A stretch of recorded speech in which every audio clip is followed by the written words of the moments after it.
Here are some brand new baby seedlings that have just germinated, and today we're going to talk about their light, feeding, and watering requirements to give them the best start possible.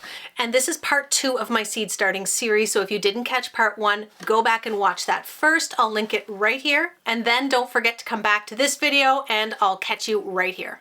Here are some just germinated seedlings. Now these ones are broccolini and cauliflower. Now the difference between broccoli and broccolini is that the broccolini will make much smaller little florets instead of one great big one. Now I grew broccolini last year and we loved it. I had about half of the seed packet left, and that is exactly what I planted here. I got mostly good germination from the broccolini and a little less from the cauliflower, but these were pelleted seeds, and I mentioned in the last video that pelleted seeds sometimes don't store as long as non-pelleted seeds. Now the second that I see green starting to break ground in these cells, I want to get them under grow lights. Now there's lots of different types of grow lights on the market.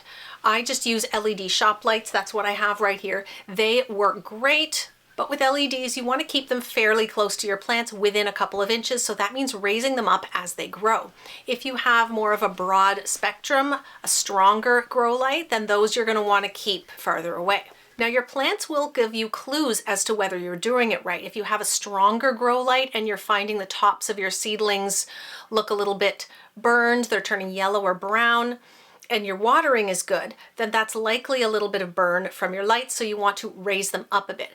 If your plants are getting leggy, which we'll talk about in a minute, then that means your grow lights are too far away and you need to lower them. Now back to these plants right here. If you look at the distance between the soil and the first seed leaves right here, if this gets really stretched out, this is called a leggy plant. Now if we grew these outside, these two leaves would be much closer to the ground because of course they have wind and airflow to contend with, and they're going to protect themselves by staying a bit shorter and stockier.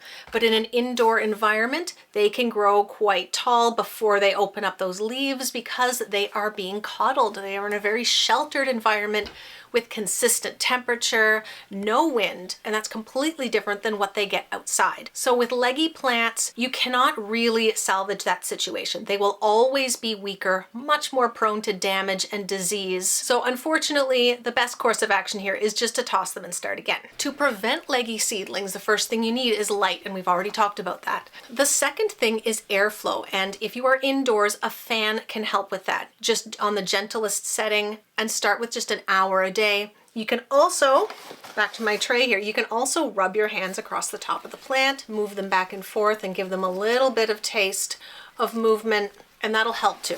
Now, if you do not have grow lights and you're planning on starting your seeds in a windowsill, be careful, because if you have less than 10 hours of sunlight a day, that's not really enough to grow anything, and the plants will get leggy. If it is warmer where you are and it's closer to 10 degrees Celsius or above, I think that's somewhere in the 50 Fahrenheit range, you can put your plants outside for a few hours a day, right from the time that they germinate, and then eliminate the need to harden them off later.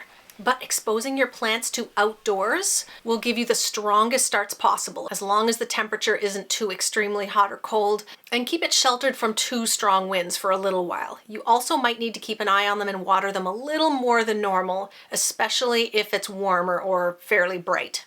Now, even bringing your plants outside for a half an hour to an hour a day can help make them much stronger and then lessen the chance of them becoming leggy.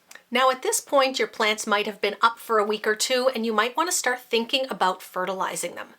Most potting soil that you get only really has enough feed for 4 to 6 weeks, sometimes less if it doesn't advertise, and seed starting mix will have almost nothing. Now, any balanced fertilizer will do. It doesn't have to be strictly organic. You're starting seeds indoors. If you don't want to expose your outdoor garden to a lot of chemical fertilizers, then a liquid seaweed would be fine. But while they're indoors in cells too, a good water-soluble fertilizer will work just fine, and using a liquid seaweed or something similar indoors is fine too, but some of them have a bit of a smell to them, so beware if you're going to go that route. look for something that's balanced. And that means that the 3 numbers on the front and pK should be fairly similar. They don't have to be exact as long as they're close. But it's usually pretty easy to find something that's like a 20-20-20, which is about as balanced as you're gonna get. Initially, you're gonna want to mix your fertilizer at half strength because too much of a good thing is definitely a bad thing. We talked about leggy plants, and over-fertilizing can cause your plants to start to grow faster than normal. And while you might think that this is a good thing, that really quick growth is going to result in a lot of soft, floppy,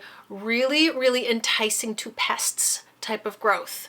So that's going to end up working against you in the long run. You want strong growth, not really fast growth. Now I feed mine this way for about 4 weeks and then I move up to a full strength fertilizer, and same thing about once a week until I plant them out in the garden. Now when you first start to feed, your seedlings might still be fairly small and delicate, so I like to water from the bottom, which is to pour some water rather than on top of these cells here. I'm going to lift it up and I'm going to pour some water in that bottom tray over there. Just make sure that there aren't any holes in the bottom, which there aren't. So you're going to bottom water and then let your plant soak it up for about 5 minutes. And at that point, any water that has not been soaked up, you can discard because you don't want your trays to become too wet. That will heighten the risk of things like damping off disease, mold, algae, and other fungal infections that we talked about in the first video. Remember, you can let your seedlings dry out a little bit, and if the top of the soil looks dry, don't panic. Look at the plant. Does it still look like it's standing upright? Then it's fine. When your seedlings get too dry, they will quite literally flop over. And as long as they're not crispy, when you water them again, they're going to perk right back up. Now you really shouldn't let them get to this point where they're flopping because it will affect them a little bit in the long run, but at least make sure that the top of the soil is dry before you water them, and then make sure that you do not overwater them. And you can usually tell when the top of the soil is dry because the color is a lot lighter than soil that is damp, but take cues from your plants. Make sure that the plants are not flopped over, but don't water before the top of the soil is on the drier side. Now next week I'm going to be starting some of my warm season crops. I've already started some peppers and some eggplants. Next week I'm going to start all my tomatoes. And it may be too early to think about some of those things going outside, but I always grow some crops earlier for my greenhouse. So next week we're going to be talking about hardening off your seedlings, growing in the greenhouse, and starting to think about moving some things outside into the garden as well. So please like this video, make sure to subscribe so you don't miss next week. Thank you so much for watching, and I'll see you next time.